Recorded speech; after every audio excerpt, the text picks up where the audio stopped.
काल।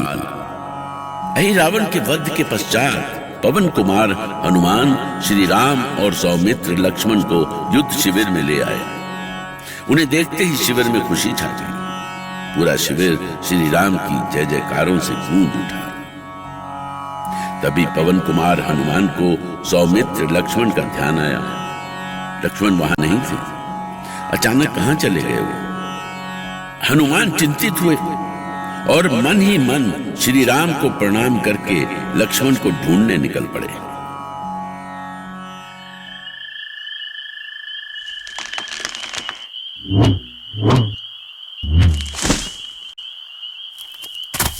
ऐसे समय में पता नहीं सौमित्र कहां चले गए। इधर तो कहीं दिखाई नहीं दे रहे।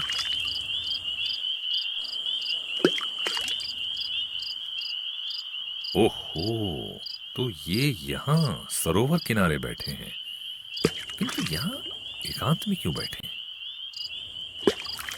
अच्छा भैया, तो आप यहां बैठे हैं। मुझे एक बात समझ में नहीं आती लक्ष्मण भैया। जब आप और प्रभु राम का जन्म हुआ था तो क्या आपकी माताओं ने आप दोनों को कोई दैवीय घुट्टी पिला दी थी? है? क्यों? शिविर में उत्सव मनाया जा रहा है और आप यहां बैठे अपने आप में खोए हुए हैं। यहीं विश्राम करना था तो भोजन करके तो आते। पता नहीं आप दोनों भाइयों को कभी भूख क्यों नहीं लगती। सोचता हूं कि यदि मेरी माता ने भी मुझे वो घुट्टी पिला दी होती तो घड़ी घड़ी मेरा पेट ऐसे भूख से नहीं कुलबुलाता। बस आप ही ने नहीं पूछा, नहीं तो सब मेरा मुख देखकर मुझसे अवश्य कहते हैं, हनुमान तुम्हारी आंखें कितनी सुंदर हैं, तुम्हारे कान कितने सुंदर हैं, और बालों का तो कहना ही क्या। तुम सचमुच बहुत सुंदर दिखते अगर तुम्हारा ये चांद सा मुखड़ा ऐसा ना होता। ठीक है, मैं भी पूछ लेता हूं, क्या रहस्य है तुम्हारे इस मुखमंडल का?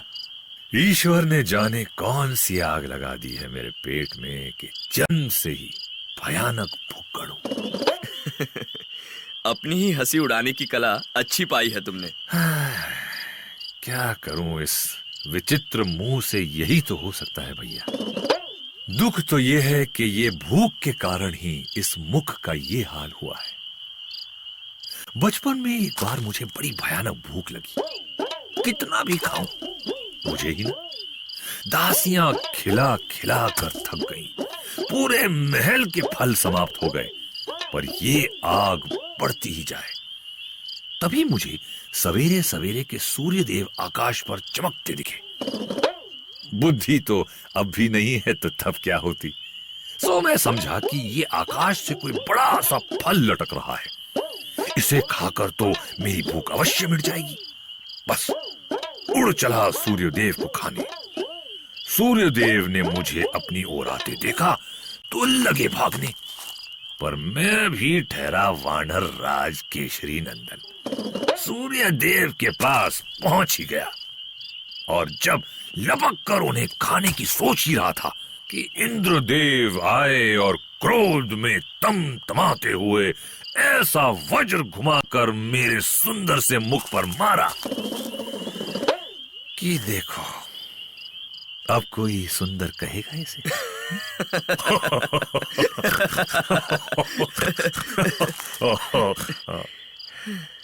लक्ष्मण भैया, आपकी आंखों में आंसू? ये प्रेम के आंसू हैं हनुमान।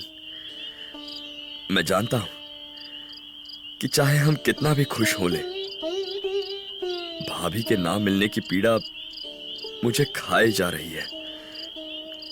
उससे बहुत अधिक पीड़ा तुम्हारे अंदर है, पर उस गहरी पीड़ा को छिपाकर भी तुम मुझे हंसाकर मेरी पीड़ा कम करना चाहते हो। ये बस हनुमान ही कर सकता है, बस हनुमान। हनुमान, हनुमान। देखा, अपने आंसू भी नहीं बांटना चाहता मुझसे। भाभी मिलेंगी हनुमान, हमारी ये पीड़ा शीघ्र मिटेगी, क्योंकि जिसका तुम्हारे जैसा सहचर हो उसे कोई दुख पीड़ा कब तक सता सकती है? कब तक? लक्ष्मण, कहां चले गए थे तुम? क्या हनुमान नहीं मिले तुम्हें? हमारी चिंता से हनुमान बहुत दुखी हो गए हैं भैया। भाभी की बात आई तो भावुक हो गए और पता नहीं कहां निकल गए। हनुमान जैसा सेवक इस संसार में कोई दूसरा नहीं हो सकता लक्ष्मण, कोई भी नहीं। यदि हम उसे आज्ञा दें तो वो स्वयं के प्राण दांव पर लगाकर जानकी को मुक्त करा लाएगा। परंतु उसकी इसी भावना को देखते हुए मैं उससे सीता के संबंध में अधिक बातें नहीं करता। यही भूल मुझसे हो गई भैया। मैंने अपनी चिंता उन्हें बता दी और बस उनकी आंखें भर आई।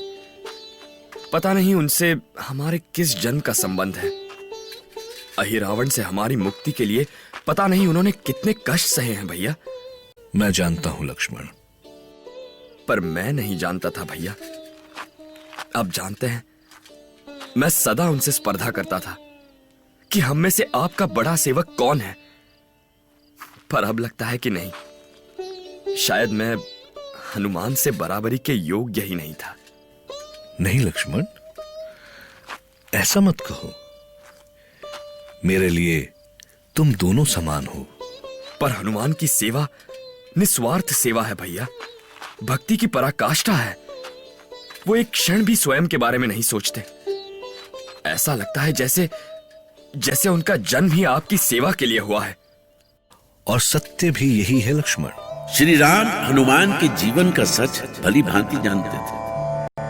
उन्हें ज्ञात था कि हनुमान का जन्म ही उनकी सहायता के लिए हुआ है और उनकी ही सहायता से वो लंकेश रावण पर विजयी हुए गए। इधर अपने शिविर में श्री राम युद्ध को अंतिम रूप देने की तैयारी में लग गए और दूसरी ओर रावण अहिरावण के मारे जाने के बाद अपना रहा सहा धैर्य भी खो बैठा और भयानक रूप धारण कर युद्ध क्षेत्र में उतरा।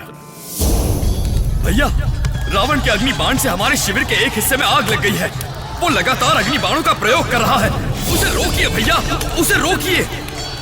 मुझे आदेश दे प्रभु, मैं इसकी छाती पर गदा प्रहार करता हूँ। रावण ने शूल से प्रहार किया है प्रभु। देखिए, वो शूल इधर ही चला आ रहा है। चिंता ना करे वानर राज, मैं अभी काटता हूँ उसका शूल।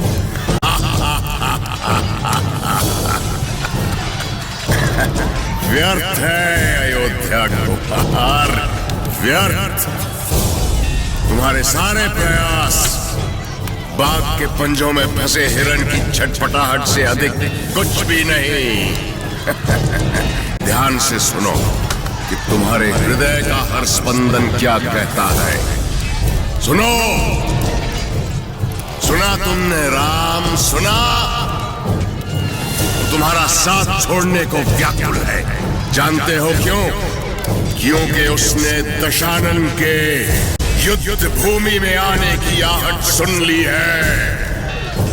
मुझे दुख है लंकेश कि तुम्हारे सारे बंधु बांधवों तुम्हारे इसी अहंकार की भेंट चढ़ गई। फिर भी तुम्हारी आंखें नहीं खुली। आंखें तो तुमने मूंद रखी हैं राम, अपने भूत से, अपने वर्तमान से और अपने भविष्य से। यदि आंखें खोल रखी होती तो अपने पुरखे अनारण्य की मृत्यु और पिता दशरथ की पराजय से कुछ तो सीखते, समझने की कोशिश करते कि दशानन अजय है, अमर्त्य है और अमर्त्य से टकराना मृत्यु को ललकारना है।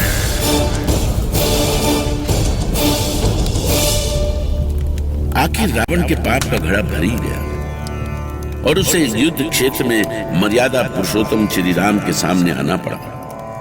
पर अहंकार और कुटिलता अंत समय तक साथ नहीं छोड़ी और यही रावण के साथ भी हुआ। जब राम के बाणों से उसके एक से बढ़कर एक रथी महारथी कट कट कर बिखरने लगे तो वो स्वयं युद्ध क्षेत्र में आया, पर योद्धा रावण के रूप में नहीं, मायावी रावण के रूप में।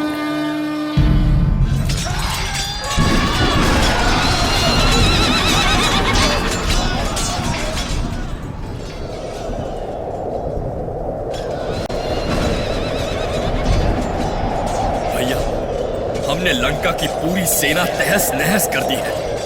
अब तो रावण को हमारे सामने घुटने टेकने ही होंगे। नहीं लक्ष्मण, रावण ने अपना सारा जीवन युद्ध क्षेत्र में बिताया है। उसे युद्ध की भूख है, इसीलिए वो इतनी आसानी से पराजय नहीं स्वीकार करेगा। भैया, ये क्या? ये चारों ओर अंधेरा ही अंधेरा, कहीं कुछ दिखाई नहीं दे रहा। ये क्या है भैया? पूरे युद्ध क्षेत्र में हर ओर रावण ही रावण दिखाई दे रहा है। ओ लक्ष्मण, डरो मत लक्ष्मण, इधर देखो। ये रावण नहीं है, ये रावण की माया इधर है। देखो। माया से वो एक ही पल में कहीं भी पहुंच सकता है, 1000 रूपों में प्रकट हो सकता है। इधर देखो। तुम डरो मत। लक्ष्मण, इधर देखो। देख रहे हो अयोध्या के कोमल राजकुमारों, देखो मेरा पराक्रम, मेरी शक्ति। मैं दशानन हूं, मैं दशानन हूं, अजर अमर दशानन। मैं था, मैं हूं और मैं रहूंगा। मृत्यु तो तुम जैसे मनुष्यों को आती है, दशानन को नहीं। हो सकता है लंकापति, पर ये क्या? तुम्हारी शक्ति कहां है? मैं तो बस तुम्हारे छल प्रपंच को देख रहा हूं। इसे छल नहीं, माया कहते हैं राम। ये भी मेरी असीम शक्ति का ही एक रूप है।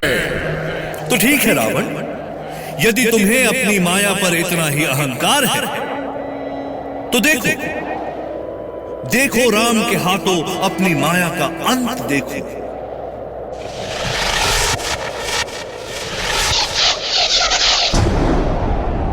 बालक राम, तुम मेरी माया का अंत कर सकते हो, लेकिन मेरा नहीं। तुमने अब तक जिन योद्धाओं को पराजित किया है, मैं उनके समान नहीं हूं। मैं लंकेश, लंकेश, लंकापति रावण। शंभु, इस नादान को बताओ, इस नादान को बताओ शंभु, कि दशानन होने का क्या अर्थ है। इस बालक को बुद्धि दो शंभु, नहीं तो अकारण ये मेरे हाथों मसला जाएगा। तीनों लोकपाल जिसके दास हों, ऐसे महान योद्धा के हाथों एक बालक की हत्या। मुझे ऐसा पाप क्यों दे रहे हो भोलेनाथ? मुझे ऐसा पाप क्यों दे रहे हो?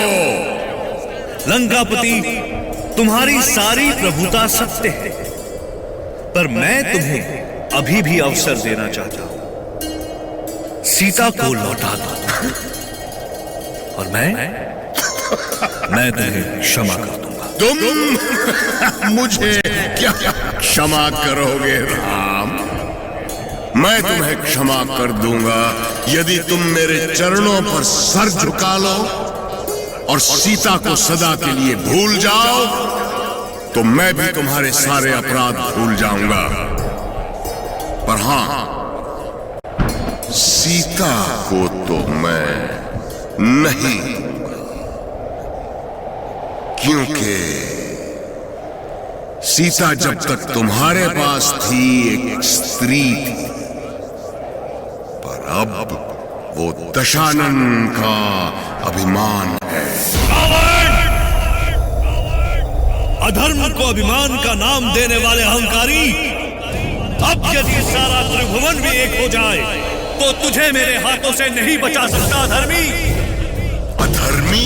अधर्मी? अधर्मी कौन है राम? कौन है अधर्मी? मैं त्रिलोक विजेता हूं। ये सारा जगत मेरे चरणों पर शीश झुकाता है, तो मेरी ही वाणी सत्य है, मेरी ही वाणी धर्म है। फिर मैं अधर्मी कैसे हुआ? नीति अनीति और धर्म अधर्म की चर्चा में लंकेश रावण को परास्त करना कठिन था। इस सच को श्री राम भी जानते थे कि रावण जैसा विद्वान संपूर्ण संसार में नहीं है।